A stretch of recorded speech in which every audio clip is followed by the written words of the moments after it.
Moments later, a crowd of townspeople 30 strong entered and nearly filled the glade. No, not a crowd, a mob. Stranger knew all about mobs. They carried sticks or poles, rocks or bricks, things to hit with, things to throw. He sighed and stood up. They always knew where to find him. His fate had come early today. Father Pokrovsky, the town's priest, stood at the front of the mob. He raised a bony finger and thrust it like a dagger. "There she is!" he cried. The mob surged forward as Stranger stood stunned. Then, without thinking, he stepped in front of Marie, facing the mob. "Stop!" he cried, raising his arms. The crowd halted, perhaps as surprised by his action as he was. He addressed the priest. "Father, what is this about?" The priest scowled at him, then pointed at Marie again, now huddling behind the stranger. "The whore stole from the church's collection box. Over 50 talents of silver she has taken." Stranger looked back at Marie. Pale and trembling, she shook her head in denial. "How do you know?" he asked the priest. Father Pokrovsky straightened himself. "I saw her myself, sneaking from the church in the middle of the night. I found the box sundered and the silver gone." As he spoke, the priest addressed the crowd more so than the stranger. Stranger knew 2 things immediately, as clearly and surely as he knew he was standing there. First, the priest was lying. Pokrovsky had stolen the silver himself, in a vision similar to what the townspeople must experience each day as they met Stranger. He saw the priest entering the church in the night and breaking open the box. The first truth was obvious. Stranger had guessed it even before the vision. Living so many lives, he had grown to be an excellent judge of character.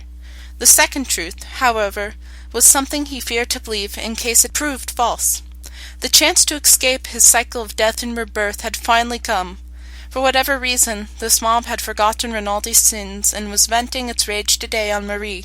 Perhaps experiencing the vision of the priest meant that the curse had somehow passed from Stranger to another. Whatever the reason, he was finally free.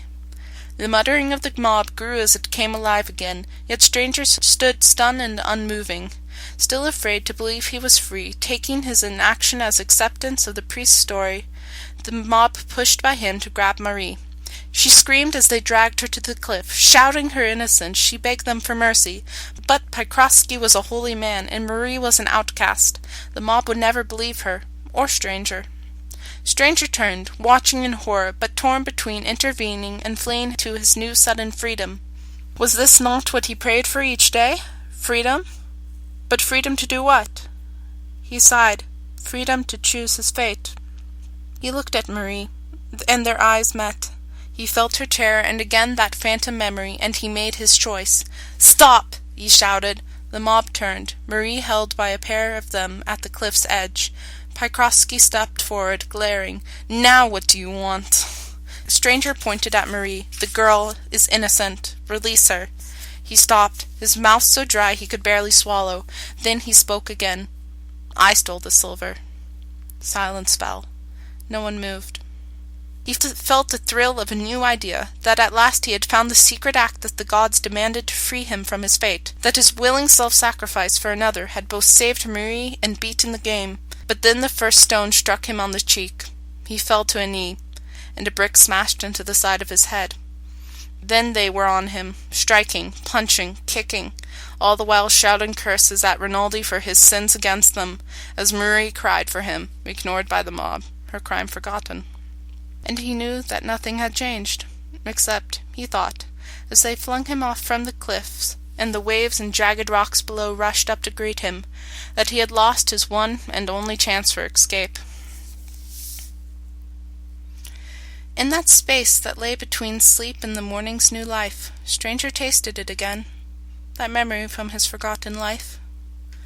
Not a sight, or a sound, or a touch, but a taste, sweet and salty, like the memory of a lover's skin on his tongue. Then it slipped away, replaced by the reek of wet earth and worms that choked him awake. He lay on his back with his arms folded on his chest. Birds were singing nearby. He opened his eyes. A rectangle of blue sky hung 6 feet above him. He sat up. He lay in an open coffin at the bottom of an unfilled grave. After a struggle, he managed to stand, grabbing the sod at the edge of the grave mouth and using the open coffin lid as a step. He hauled himself out of the hole. He brushed himself off and took stock. Today he seemed to be well dressed, young and fit, but he had no knowledge of his new identity. Then the events of yesterday and his short-lived freedom rushed back at him like the waves that had dashed him against the rocks. He sank to the wet grass, burying his face in his hands. What had he thrown away? After a while, he rose. It didn't matter. The cycle would repeat forever. He might as well get this day and his next death over with. The cemetery lay about a mile outside of town. He got his bearings and headed toward town.